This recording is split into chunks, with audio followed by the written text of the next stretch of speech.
All right, everybody, let's get today's program started. Good afternoon, folks. Welcome to the Lunchtime Discovery Series.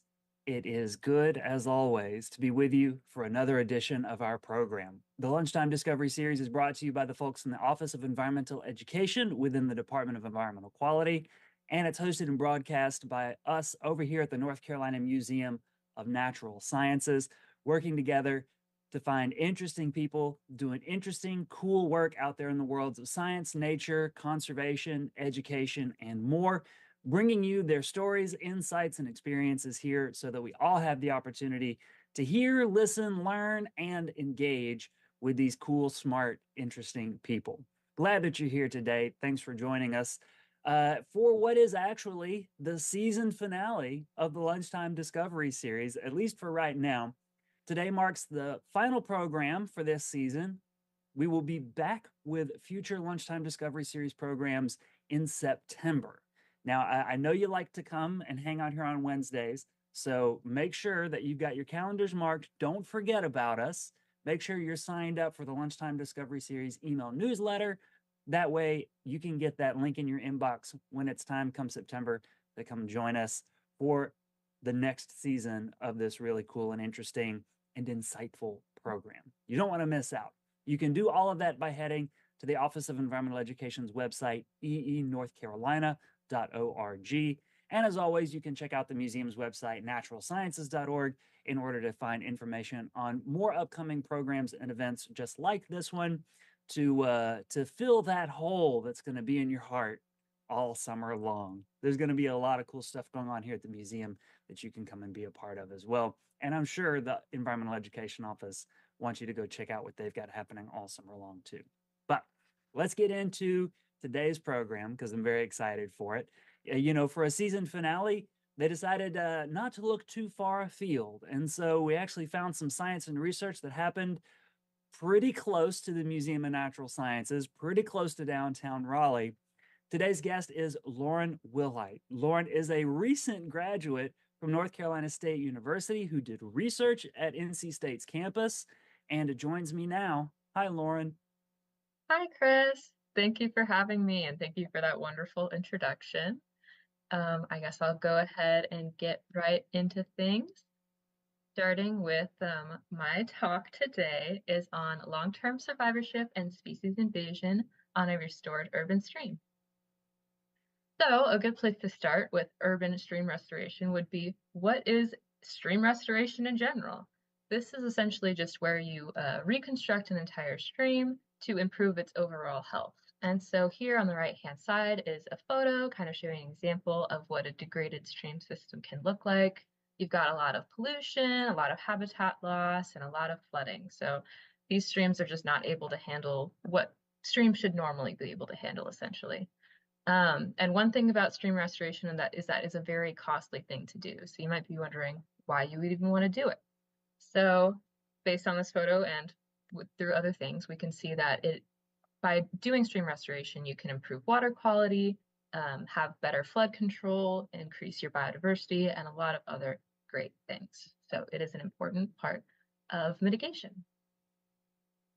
Moving on to mitigation, urban stream restoration is being more often used as a technique, and they use what is called natural channel design. So this is where they essentially create a whole new floodplain for the stream, and they can also change the entire shape of a stream, which is really cool. Usually degraded streams, they're in a straight sort of shape, while better streams are more curved and meandering so that they can help slow the water a little bit more. It helps to not knock off as much soil and have more sedimentation in the water. And then they can also implement some other things like rock formations or wood formations to slow the water down as well. And another really important part is revegetation. Since when you create a whole new floodplain, you kind of have to get rid of all the vegetation that's already there, put a bunch of new soil in. Revegetating is a really crucial step. It helps hold in all of your soil and make sure that you don't have the same problems that you had before, right? So a photo on the right-hand side kind of shows what that process could look like. The top one is the more degraded version. You can see those really steep slopes on either side. You can see the water's very muddy, brown, gross looking. And then the bottom photo, it looks a lot nicer. The floodplain's a lot more accessible to the stream. You can see those winding paths, rocks, and wood that are helping to break all that velocity up. And then you can see the water quality is a lot nicer. So this is a successful stream restoration, what that could look like. So restoration monitoring is another really important step. However, it's pretty minimal and especially less so done on a more long-term basis. However, North Carolina is a little bit better. It has the most stream restoration projects in the Southeast and some of the highest monitoring rates. So go us. And then there are some additional Army Corps requirements under the Clean Water Act that can be put into place depending on who's kind of running the project. So that is a 7-year vegetation survey. In this survey, they look at some density and height requirements. So do you have enough trees? Are they meeting the height requirements they need? However, there could be some alternative standards. You have to get like approved.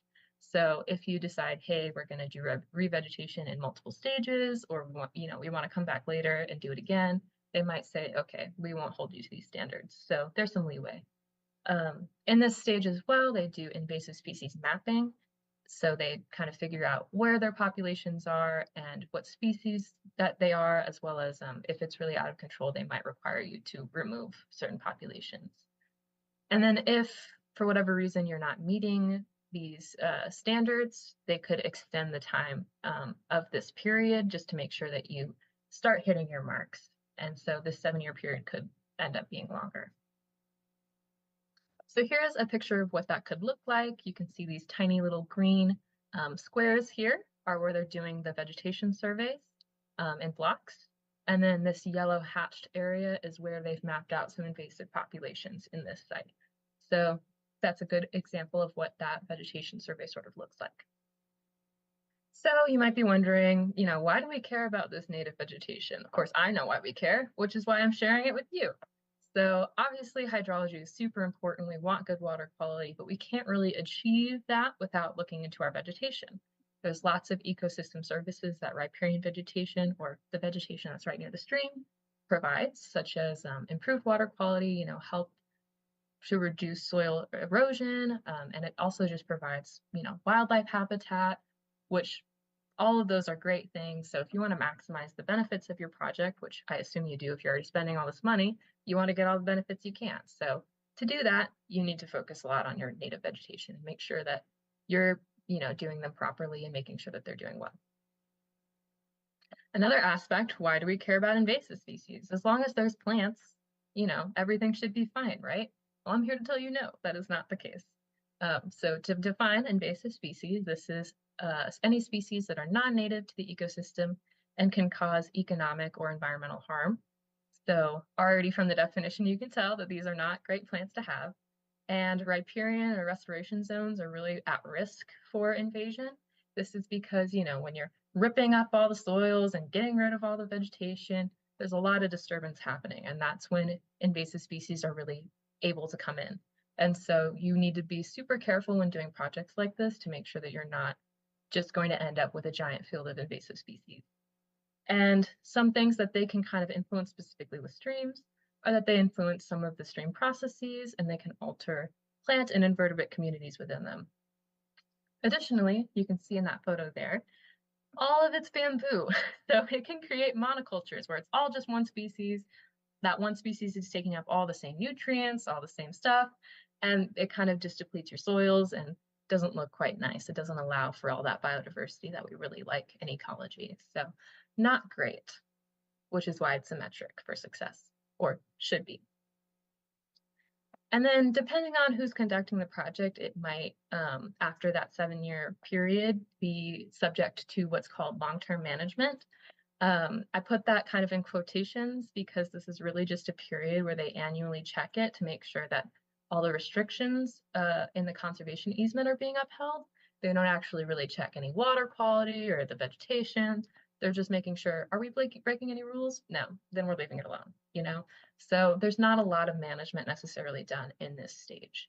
And so crucially, doesn't monitor vegetation is pretty not great because it can get out of control and you can lose out on those native vegetation benefits if it's just taken over by invasives.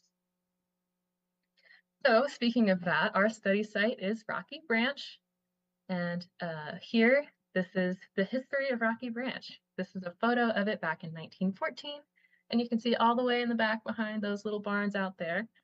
So historically, it's been a pretty disturbed site. It was previously channelized for agriculture because that was the previous land use before it became NC State University. And so then when NC State was kind of expanding into where Rocky Branch is now, it actually covered up all of its nice floodplain soils with construction soil or construction fill, which essentially kind of ruined the soil layer. It takes a really, really long time for soil layers to develop, like hundreds of years for just like 1 centimeter. So you can kind of imagine that since this was in the 1900s, that not a lot has happened in the soil layer since then. And then another really crucial part about the history is that you can see in that photo there, you don't see any trees, you don't see any shrubs, there's no vegetation going on there. So really, it's not always been a pristine stream. It's not like other restoration projects where it's like, it used to be this vast, beautiful stream. Like, no, it's kind of rinky dink, always has been, but you know, it's NC State, and we want to make it nice. Speaking of it being more degraded, it actually became one of the most polluted urban streams in North Carolina, which, you know, not go us in that aspect. There's a lot of sediment that came into this area, as well as macroinvertebrants that were really indicative of poor water quality and poor, you know, soil. So not great. And then a large portion was culverted also, which means it ran in a tunnel underground. And when you think of a healthy stream, you don't think of underground in a tunnel. So it's not the best stream in these conditions. So in order to remedy that, they spent a lot of money to do this restoration project. So they spent millions of dollars, and it had to come from many different funding sources because, you know, we don't have millions of dollars just lying around. But they removed a lot of the sections from culvert pipes, which took a lot of time because they had to essentially reconstruct the entire stream bed and floodplain, which is very intense. So as I mentioned, this is on NC State's campus, and overall it was pretty successful in its goals since its goals were primarily focused on wildlife habitat as well as water quality. And it had to happen in 3 phases over time just because it was so large, and construction on a campus is not super easy to conduct on a large scale.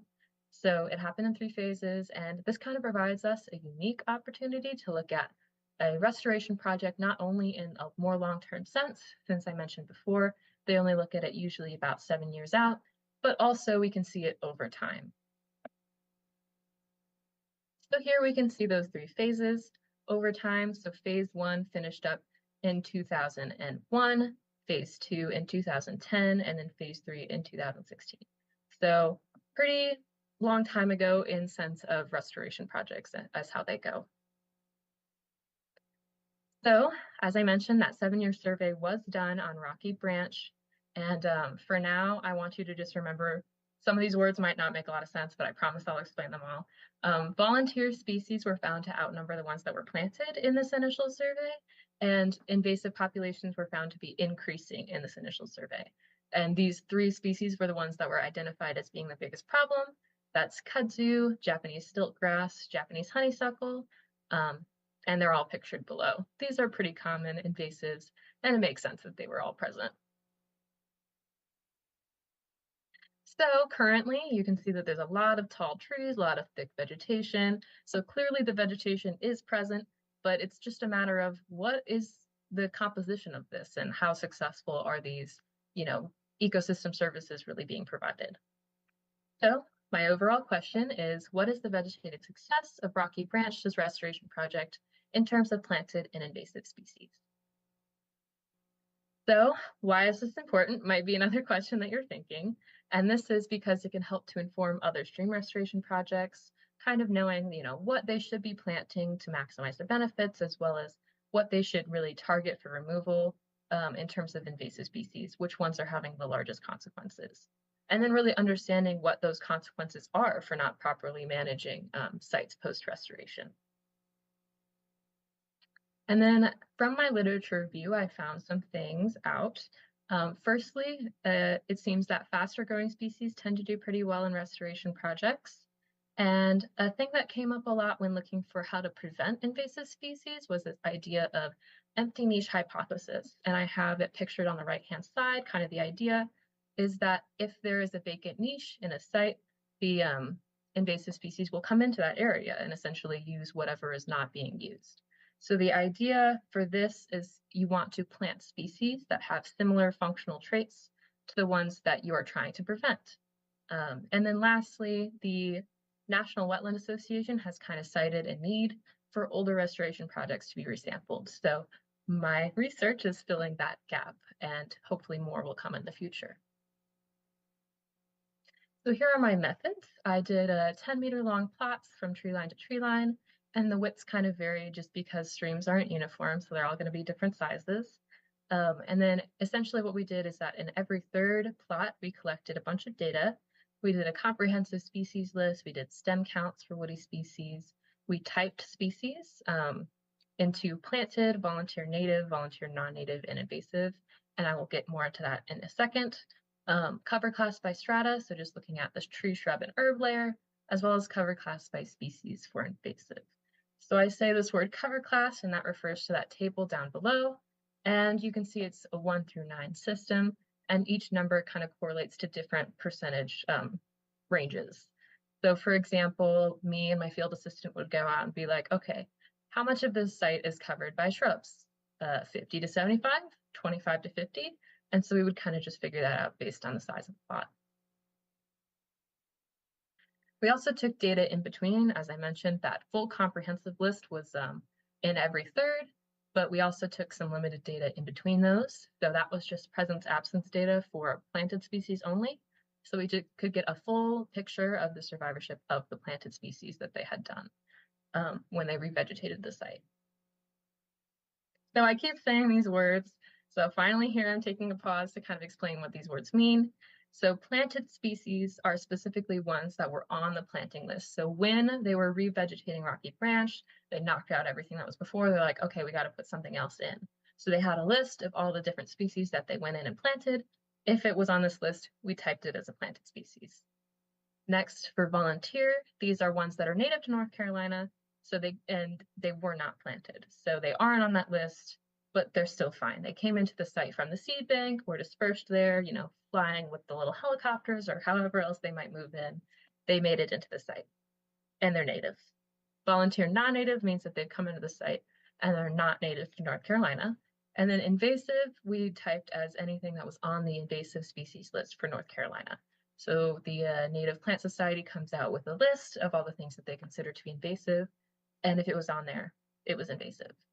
And you can see these pictures down here are just some of the software that I kind of used to determine what was native to North Carolina. So I used the Biota of North America program as well as Vascular Plants of North Carolina to make those distinctions. So here are those 3 phases again, but this time it's showing the size of my plots as well. So you can see that phase 1 has a lot of plots. It's one of the largest ones. Phase 2 down here in red is really long, but doesn't have quite as many. And then phase 3, you can see is really, really tiny. So lots of variation among the 3. So moving into my general findings, first just starting off with kind of reiterating what I was talking about. In terms of study area, you can see that phase 1 is the largest, followed by phase 2, and then phase 3 is itty bitty.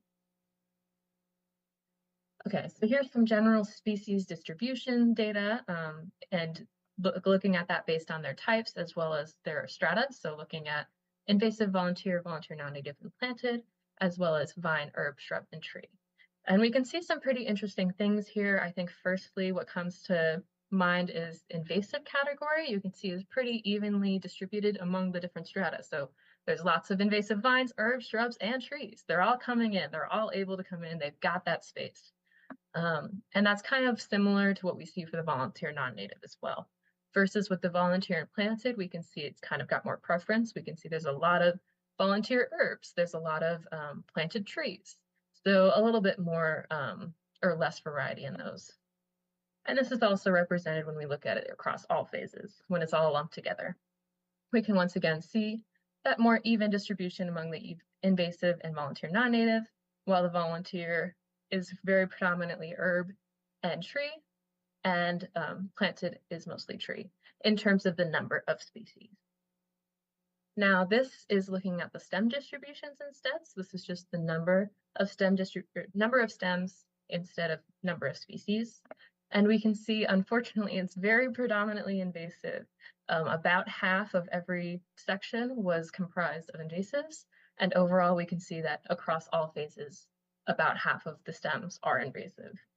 Another interesting thing to note here is that planted and volunteer are kind of on par with each other. We can see that in phase one, that actually has a bit higher planted percentage, which is pretty interesting when you think back to that survey I mentioned. They said that volunteer and planted, volunteer was a lot higher than planted was, and we can see that that's not the case anymore. And so it kind of gives the idea that maybe that 7-year survey isn't quite enough to understand how successful our planted species are going to be in the long run. We also did some indicator species analysis, which kind of just shows us, what is indicative of each site. So for phase one, we classified this as a mid-successional closed canopy area. And it actually had its indicators kind of suggesting it's a bottomland area.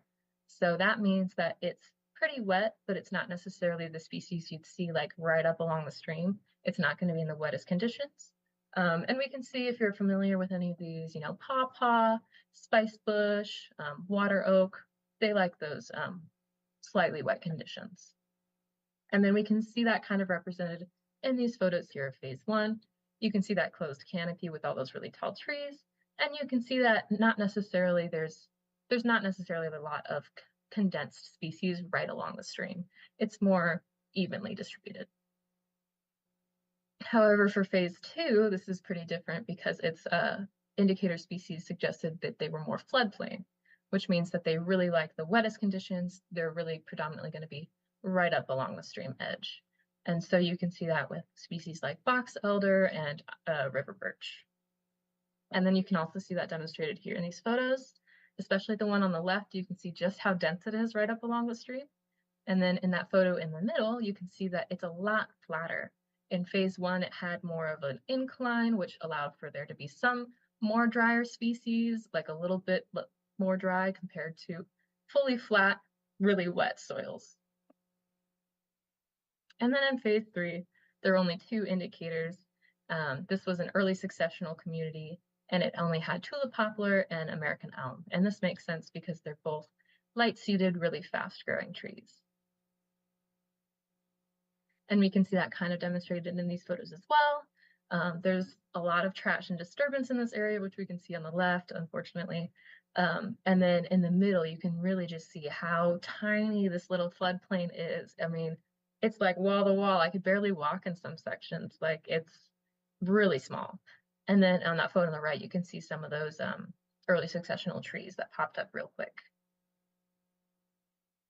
So overall, those were my general results. Now moving specifically into planted species.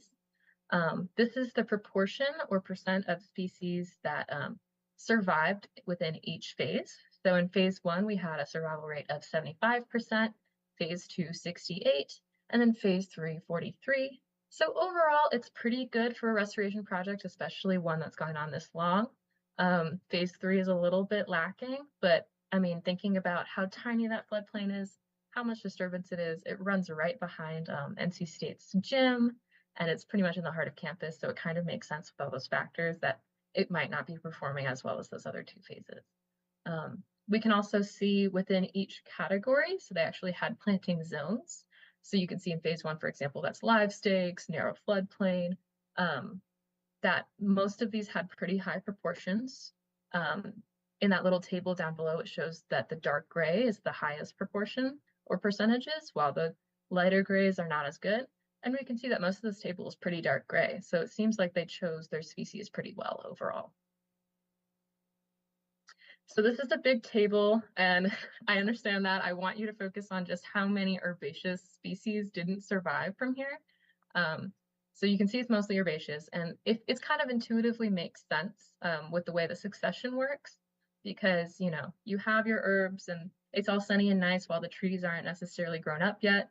And then as the trees grow up, they start to shade out the area below, and then those grasses that can't do as well without a lot of sun tend to die off. So a lot of these species such as like Joe pie weed, for example, does really well in the sunny areas, but I didn't find much in the shade. And then another thing to point out is that out of the woody species, so the ones that we kind of expected to survive, the ones that didn't either were slow growing or they just didn't necessarily have the right conditions to be super suitable here. So an example of the second option is southern red oak, for example. That is a tree that really likes more dry conditions. And so even in the driest areas of the stream restoration project, it didn't have the components to be really competitive here. And then another example is umbrella magnolia. This species is one that really likes really high nutrient soil. And if you recall, I mentioned that that construction fill was put right over Rocky Branch.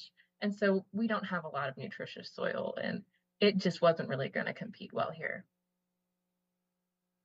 So here is a list of the most common planted species, the ones that did really well.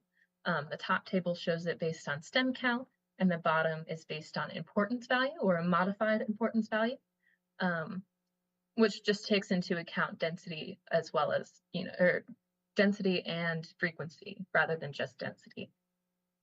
So the top 5 for density was common wax myrtle, Carolina allspice, American elm, American elderberry, and tulip poplar. And then there's 3 additional ones that pop out when you look at importance value, and that is hackberry, sycamore, and river birch. So these are all species that kind of have similar traits. And getting into those traits, I made a big trait table and kind of tried to pick out which ones I thought were the most responsible for their success. And so I've highlighted those in the dark gray. So we can see that that is a high fruit and seed abundance, as well as vegetative growth, which means it's able to grow asexually and kind of move out without having that sexual reproduction. And then a facultative wetland status. And so what that means is that those species can occur both in wetland and upland areas, which means that they can tolerate kind of a mix. They can tolerate drier conditions as well as wetter conditions. And nurseries often recommend these for restoration projects because they're a little bit more hardy and can tolerate a wider range of conditions. So kind of just a quick overview of that. The most successful planted species had traits that enabled them to grow really quickly and to be kind of hardy and tough within their environment. And then if you recall, the ones that didn't survive as well were slower growing species. And so this kind of suggests that there might be some additional management necessary in order for these slower growing species to kind of survive and compete within these environments. So moving on, this is the most common volunteer native species. So once again, that top table is based on stem count, and that bottom table is focused on importance value. And we can see, oh, I also have a double star next to laurel cherry in this list because there's a little bit of a debate about it, if it's native or not. So I have it there just in case, but you can kind of see how staggeringly different it is from the rest with 897 stems versus the second most common, 356. So I can kind of see why people might think it's not native. But regardless, I've listed the top 6 instead of top 5 in this case, just to be kind of fair. So that is laurel cherry, loblolly pine, black locust, American elm, and sweet gum, and southern sugar maple. And then the additional species that pop out when looking at importance value are willow oak and black cherry.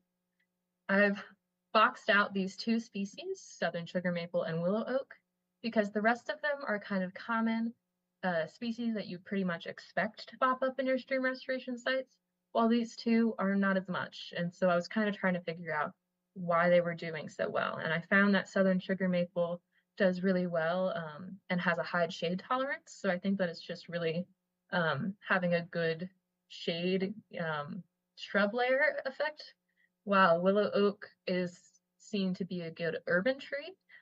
So I think that since this is an urban stream environment, that I think it's just able to kind of tolerate more conditions than maybe some of those other stream restoration sites that aren't urban can. We also looked at species and the ones that occurred in the highest abundance in ones with less invasive area. So this just means these are the species that occurred more in areas that had less invasion. So that is that list there. And we define less invaded as less than 25% invasive cover. So the question that this kind of begs for me is whether they're vulnerable to invasion, like they just can't tolerate invasive species and they just die out whenever it happens, even at lower quantities, or if maybe they're preventative of invasive species. Thinking back to that empty niche hypothesis, maybe they're filling some sort of niche that we don't quite understand and that invasive species really can't come in very well. So I think this is definitely like an avenue to explore. Additionally, we looked at the ones that appeared in the most invaded areas. So that was many indicators, but only a few were significant. So that was sugarberry, American holly, and then again, laurel cherry. I have the stars because some people think it's not native. But the question that I kind of think is important here is whether or not these species are able or are doing so well because they can coexist with invasive species. Or maybe this is a fluke and my site's just weird, but like that would be definitely something to look into for the future to see if they're able to coexist. So overall, for planted species, my recommendations are to consider your environment and adjust accordingly. For those species I mentioned before, like don't plant ones that really like dry areas. If you don't have a lot of nutrients, don't plant high nutrient species. And then also plant species that have desirable traits. So I mentioned those 3 traits that I think are the most successful are facultative wetland status, high abundance of fruit and seed, and vegetative growth capabilities, and then diversify among this. Don't just plant like 2 species that have these traits. You want a lot of biodiversity, so expand that. And then consider other projects, unexpected volunteer species. So, you have the ones that you kind of expect. You check your seed source beforehand and be like, okay, these are all the trees that are already here. They're probably going to come back. What are some species that do well in other restoration sites that maybe we can add to our planting lists? And in this example, we would recommend willow oak and southern sugar maple to other restoration projects. And then lastly, slow-growing species may need some additional management in order for them to be successful because they just can't compete with that really fast-growing species. They take up all the space, and then the slow-growing species have nowhere to go. And then, of course, further research, indicator species in the less invaded areas, the question of, are they resistant to invasion? Is this the empty niche hypothesis at work? And then, of course, the benefits of figuring that out would be we can maybe prevent invasive species from coming into our restoration sites, which would be very cool. I mean, of course, we're not aiming for total eradication because that is very, very difficult, probably impossible at this point, but doing what we can. And then the indicator species in the highly invaded transects, seeing if they can effectively coexist with invasive species. And the benefits of this could be that we could plant them in areas that are really prone to invasion, or that we might not have as much management funds for, because some native species are better than none, right? So if we know that there are some species that can really survive in those conditions, we can plant them there. Now moving on to my invasive species findings. The overall cover for this was quite staggering. We see that there's 56%, 66, and 38 across each of these phases, and those are high, they're bad, but hopefully we can do something about it, right? So looking at the invasive indicators, we did the analysis for invasives as well. And in phase 1, in that closed canopy area, we saw some more shade tolerant invaders, which makes sense because it's a closed canopy. So we see English ivy and white mulberry, species like that. While phase 2, in the open canopy area, we kind of see more of a mix between ones that are shade tolerant and not shade tolerant. So for example, porcelainberry can exist within sunnier conditions and kind of prefers that, while thorny olive really enjoys more shady areas. So there's more of a mix. I assume it's just because there's enough sun pockets to where those invasive species can still thrive in the sunnier areas. And then phase 3, we only had one indicator, and that was Japanese stiltgrass. And you can see me looking so happy, but not great. And so that's Japanese stiltgrass really does well in early successional areas because it really likes when the soil is disturbed. And so when there's not a lot of root systems to kind of hold things in place, and there's a lot of floodplain disturbance, it's just not great. And so if you remember, that really tiny floodplain is not going to have enough to work with in order to prevent a lot of soil disturbance from happening, which causes the stiltgrass to be an issue. So overall, these were the top 5 highest invasive species by area. So this is English ivy, glossy privet, Japanese stiltgrass, Callery pear, and Chinese privet. If you know anything about invasives, this might not be a super surprising lineup to you. They all rank as #1 significant threat in North Carolina, and they are commonly seen in other restoration projects. So first, starting with English ivy, this covered 17.7% of our study area, which is a lot. And then it was mainly an issue in the mid-successional open and closed canopy areas, which we can see from that table down below, with the high percentages of 20 and 16 in both phase 1 and 2, and the pretty low percentage of 0.7 in phase 3. Overall, this was a really, really high driver for cover, which means that in areas that had high invasion, English ivy was there. It's just a big indicator for if you have this here, it's probably going to get pretty invaded. And then moving on to glossy privet, this covered 12.6% of our study area and was an issue pretty equally across all successional stages. We can see that in the table down below again with 10%, 15, and 12, so pretty common in all and not really distinctive to a specific area. And then once again, this was another really high driver for cover, which means that if you've got a lot of glossy privet, you've probably got a lot of invasion of pretty much everything else, or that it's just predominantly glossy privet in your area. And then another reason why this is such a big issue is because unfortunately it was planted on campus previously, and it kind of still exists. So there's a lot of seed source, especially upstream areas, which is pretty unfortunate, and hopefully they can kind of do something about that. But for now, that's just kind of a ready seed source that's going to keep contributing to this issue. Japanese stiltgrass covered 4.7% of our study area and was an issue in the early successional area mostly, which we can see from its highest percentage being in phase 3 with 8%. And once again, this is mostly due to the fact of the soil disturbance, as well as kind of those sunny pockets, which we can see kind of in that photo there, that it does really well in this disturbed sunny area. Which once again goes back to that initial point I made about being really careful when you're doing a restoration project, because you're going to disturb everything and it's going to create a hotbed of, microstegium if you're not careful. And then moving on to Callery pear, this covered 4.1% of our study area and was an issue mostly in the mid-successional open canopy area, which we can see from its highest percentage being in phase 2 with 7.5%. And this is largely because it's got several really, really massive canopy trees in there, which kind of suggests to me that they got into the site really early on, and there just wasn't enough initial invasive management looking at Callery pear to do anything about it. And so now it's just really grown up and is very present within the canopy. So it would be really difficult to remove these. But we should probably start trying to figure out how. And another reason why this is a pretty big problem is because it's also been planted on campus before, which means that once again, there's that ready seed source that's available for the site. So hopefully we can do something about that as well.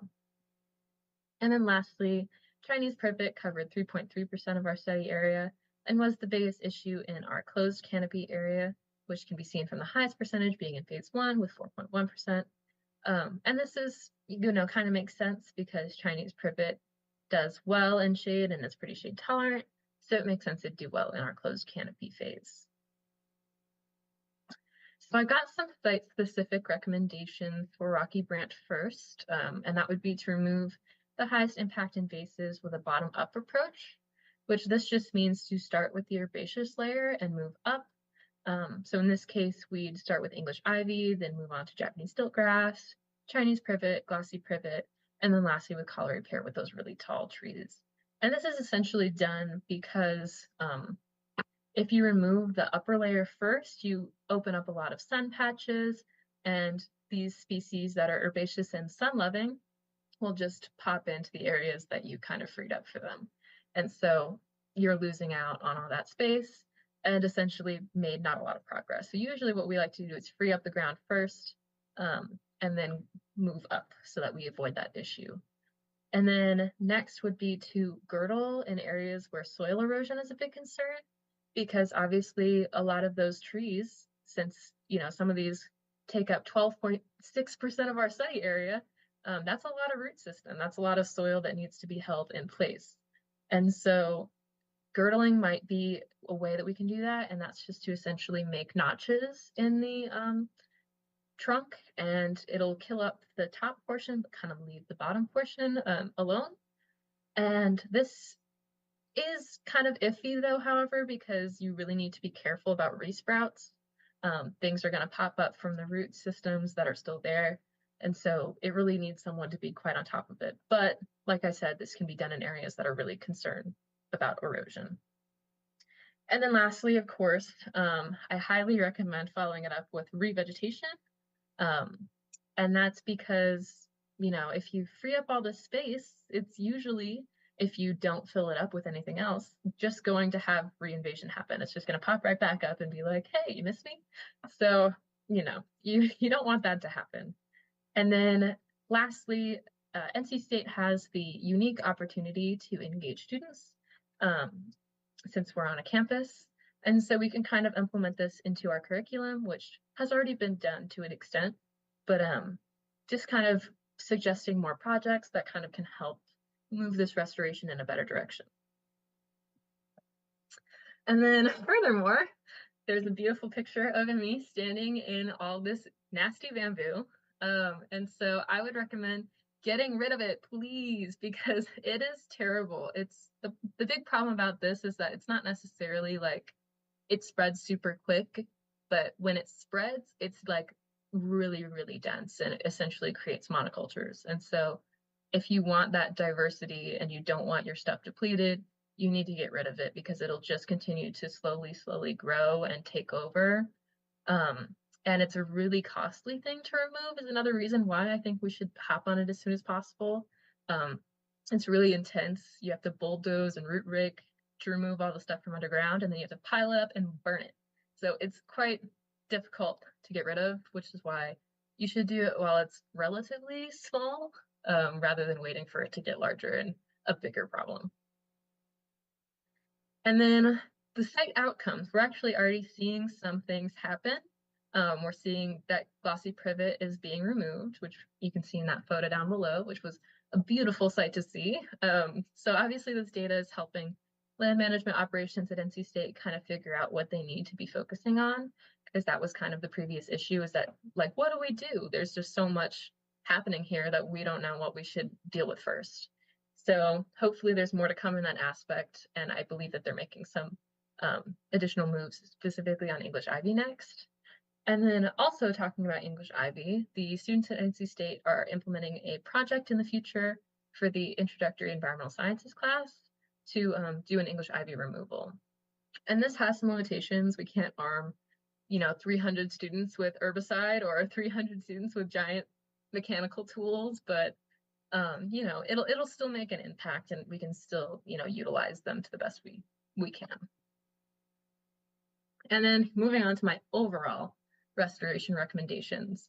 It would be to target these high impact invasives once again.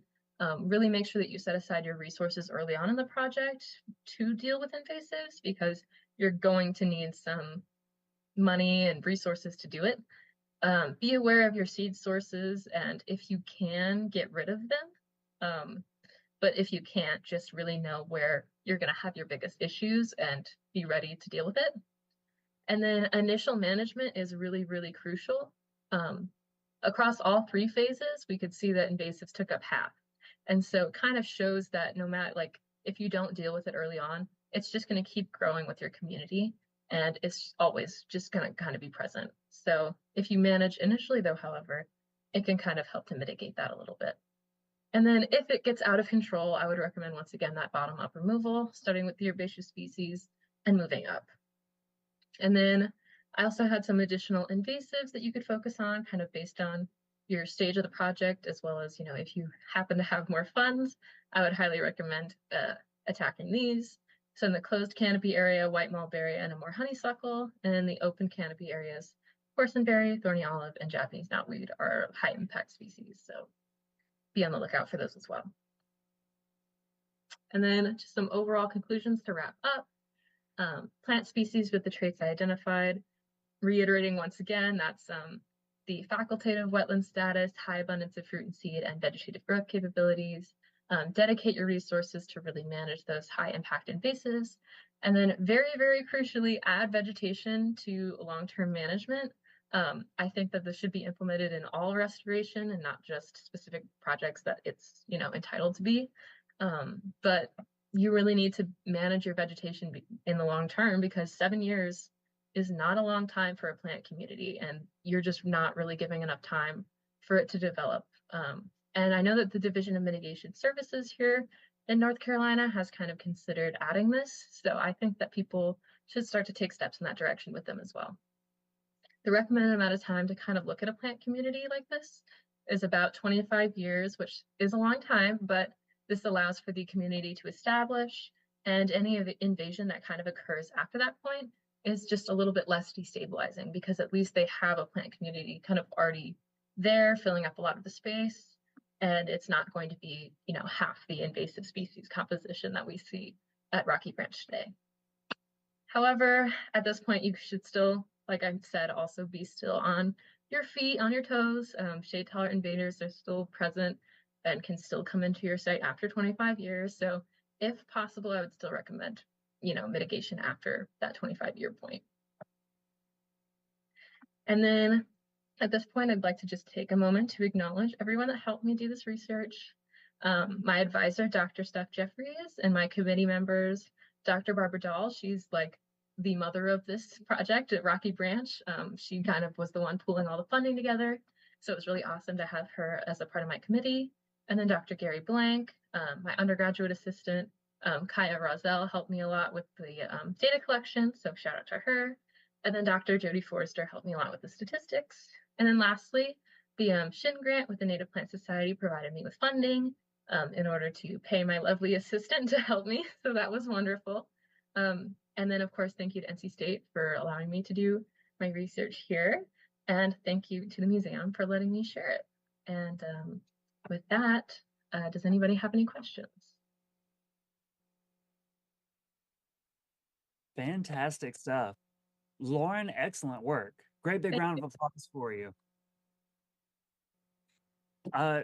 Really, I'm so interested in this because, I mean, I've years ago I worked for a park system, and we would go out every now and then with our herbicides and our chainsaws, and we would try to take down invasives, and it always seemed like a losing battle. But seeing the restoration work that's happened here at this site and across these phases, it is kind of heartening to see that, yeah, invasives are problematic. They're half of the ecosystem, but at the same time, the other half is, native volunteers and native planted species that are doing okay, even though there's varying degrees of succession that happens across these small sections. So it's kind of a cool story. Yeah, I think that it can be when you focus on the invasive part of it. It can, you can start to get a little bogged down. But I think when you take a step back and look at all the things that they've done, they moved these from tunnels to being an actual stream system moving along. There's so many projects that NC State has done, measuring water quality there. And overall, it's just such a vast improvement from the most polluted stream in North Carolina. So yeah, taking a step back, you really see this has improved quite a lot. And I think that I'm just let's take a couple more steps. We've done this much. Let's keep going. And remind me, you said the last phase was 2016. Yes, I think so. I'll have to, I think it said 13 years ago. Okay. So maybe 2011, actually. Okay. I'll have to check. I was thinking about that 7-year management plan and how far out from the 7-year monitoring. Sorry, repeat that. To get an idea of how things have continued to change and progress since that 7-year period you were talking about ended. So A lot of what's changed, I think, I kind of touched briefly on, is that the planted species really, the proportion that it took up within the community really increased. So at first they were kind of like, well, we don't have a lot of our planted species doing super well. Like maybe we messed up, or maybe this just wasn't the right choice. But it kind of started over time to change, and it takes up a lot more of the community now, which is pretty exciting because it kind of shows that, like, yeah, okay, we did choose correctly. We did make some good decisions when we were doing this. And the volunteer community is doing just as well. It's kind of just the invasives, which, is the issue now. It's increased, but I think a little bit more than they expected it to. Um, they definitely, I don't think, expected it to be half, but that's kind of what we see now. And sorry, just interject. I did find the correct numbers. I meant to have this on my slide so I would remember, but phase one was done in 2002, phase two in 2006, and then phase three in 2010. So it's 22 years ago, 18 years ago, 14 years ago. So the newest one is 14 years old. Okay, fantastic. So yeah, so for some of those, we're way outside. Yeah. That's a pretty interesting look. Okay, let me throw some questions from the chat for you because we had plenty that rolled in. Uh, First one was, how long were you working the study in Rocky Branch? Because those are a lot of plots. Yes, quite a lot. We started in like early May, and I kind of went till late August, but I had to go back a couple times in September to get some, I feel like, anything that you do out in the field, you kind of have to be like, oh, we kind of missed this, or oh, we missed that. So we had to go back a couple times just to make sure, do some double checks. But yeah, so basically May to August, September. So Going packed out it all every into day. one summer. Yeah, every day. It was a lot. Yeah, so, summer in North Carolina in downtown Raleigh is a great time to be outside, traipsing through brambles. Yeah, yeah. All right, next up. Is there any impact from animals like birds or deer on the species found in the stream? Yes, actually. So I forgot to mention that my field assistant did some specific research into the dispersal of invasive species, so kind of how they were getting into the site. And she found that predominantly the invasives were getting in via animal dispersion. So it's like they were eating the seeds and whatnot, and they were just pooping them out all along the area. So that's how kind of a lot of the ones are getting in. And then it seems like predominantly within the animals, it's mostly birds, which makes a lot of sense. But yeah, lots of bird dispersion going on. And there's kind of a lot of questions in ecology being like, what do we do about birds? We can't just say, no, don't do that, birds. And it's difficult. You can't just put up a giant thing to prevent birds from coming in. So there's a lot of questions about like, what can we do to kind of help mitigate bird dispersion, which I think is just a growing question and things that people need to look into a little more. Great stuff. And then one of our viewers, Dee, wants to know if there's a list of native plants that they used to plant along Rocky Branch because they're doing some similar plantings along a different stream system here in Raleigh, Grassy Branch, and looking for some suggestions. Yeah, there's planting lists. I don't know if they're publicly available. I don't know if it's like something you could just find, but I have them. So if anybody like wants to see them, I can totally send lists over. But I think also there's a lot of nurseries that have specific areas on their websites for like recommendations for restoration. And a lot of the ones that I know Division of Mitigation Services do, they have like a website where you can check out their planting lists as well. So those are some good options if you want to kind of look at what maybe should be considered.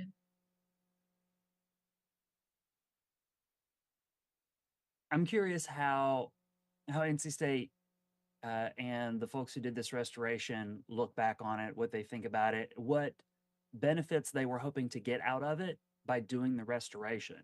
You shared with us like a long list of things, um, but I get the sense that you can't necessarily get all of those benefits, especially in a developed area like, NC State Central Campus. Yeah, definitely. I think the number one thing that they wanted to get was they didn't want to be the most polluted stream anymore. So they succeeded on that. Another thing, they really emphasized kind of making it a like outside learning classroom, which I think they did really well. They implemented it into the introductory environmental sciences class as well as the science lab. So in my undergrad and graduate experience, I visited, Rocky Branch like many times just to like do measurements for hydrology or to check out the stormwater, implementations that they did. So they really implemented it heavily into the curriculum, which I think was pretty smart, way to kind of be like, this is not something that every campus has. Stream restoration projects running through your campus is quite cool. And so being able to go out and see it, I think was another important thing for them. And I think they did a great job of that. That actually ties into a question that Will was asking in the chat too, which is, are there lessons here that other universities can take from the Rocky Branch restoration? Because like Will mentions working at UNC, and there's a stream that runs right through campus there as well in Chapel Hill. Yeah, I think that when they were doing the restoration project, like they obviously took in to it like and wow, took into account a lot of the things that the students were kind of saying, but I think past that point they didn't think about implementing like volunteer groups from the university to help with removals, for example. And I saw when I was doing my literature reviews that that's becoming a more common thing, is being like, okay, let's involve the students in actually improving the restoration project rather than letting it just sit there and be a classroom. Like, let's make it interactive. And so taking that extra step, I think, is a learning experience from NC State, because we're starting to develop that, but the project's already, 20 plus years in the making. And so the impact that we have here wouldn't be as impactful if it was like right after the project, because I said managing invasives and making sure that your project like has all its native plants in order initially is very important. So for any future, streams that happen to be near campuses, I think involving them really early on in the process would be a great lesson to take away from this. Glenn wants to know if NC State has a long-term commitment for Rocky Branch restoration. You mentioned that there were some invasive species removals that are ongoing. Yeah, I think that's the only commitment they have right now. They told me that they would be using my data to continue to do removals and to kind of know what to target.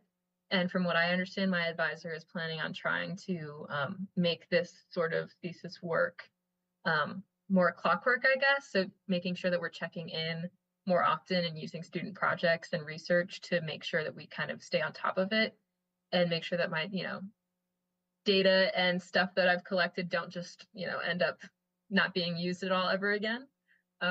So I think that that's kind of the plan, is to keep trying to check in and help land management operations kind of know and keep them in the loop on what to do next. Because I think that's kind of where they struggle, is like they don't know what to target. They just need a little bit extra help to kind of figure out what to do. Are you do you get to stick around NC State now that you've graduated and be their Rocky Branch expert for the future? I wish. I mean, I still do. I have a couple talks still planned, so technically, I'm still representing them. And I get to go hang out and walk around when I can, but I don't think I'm their official Rocky Branch person anymore. The spokesperson for Rocky Branch. Not quite. Yeah. And then, all right, I'm gonna give Hannah the last question. Do you have any favorite or crazy stories from working at Rocky Branch? It's a I college. do. Must be a lot. Yeah, I do. So it was like in the very beginning of kind of when I was trying to do this, and I had been given a job for the summer to get paid for the work that I was doing, which was great. So the day I did that, I was like, okay, I have to bring my passport because I was doing like my I-9, right? And so I brought my passport in my field bag because after the work I was gonna go, do all that stuff. And unfortunately, someone found my field bag and stole it. So I had like all my IDs, my passport. I was leaving the country in 2 weeks. So it was really bad. And so I was like freaking out. I was like, oh my God. And it sucks is that my field assistant's bag was sitting right next to mine. I was like, they really only took mine. That's crazy. And so, yeah, I had to like call the governor and like get a congressional rush on a new passport so that I could leave in time for my trip. Yeah, it was a lot because my partner was studying abroad and I was like planning to go visit him. And so it was a whole ordeal. But that was probably the craziest one because of the my passport. I was like, oh my God, the one day I bring my passport, it gets stolen. Oh my gosh. I was really hoping there was a like, yeah, we were walking up the stream, we found a treasure chest, but no, totally the opposite. Nice. Yeah, I wish. Found a time capsule full of gold bars. Nope, didn't happen. No, just a passport that got stolen. Gosh, I'm so sorry. That sounds awful. Well, what a way to end the program today. Yeah, thank you. Bridge taking and giving. Um, Well, let's see. Lauren, thanks for being here. Thanks for sharing your research with us today. Yeah, of course. Thank you guys for having me. This was a fantastic way to round out the season for the Lunchtime Discovery series, hearing about work that is happening quite literally in many of our backyards out of people who participate and view this program. So thank you very much. Thanks for the work you do, and I'm certain that it will contribute to conservation and restoration efforts that are ongoing all across the state. People will use this. It'll be good stuff. I hope so. And hey, folks, thanks for tuning in to today's edition of the program. We will be back here in September, online and in person in downtown Raleigh. So don't miss out. Make sure you head to eenorthcarolina.org or follow the North Carolina Office of Environmental Education on social media. Head to the website to get the links and to stay connected. And maybe I won't see you. So I hope that you have a great summer season. Stay connected, stay tuned in. Try not to, get too sunburnt out there, folks. Remember, it's summer in North Carolina, so be kind to yourselves and have a great season. Be well, be kind. Thanks for tuning in. Bye, everybody.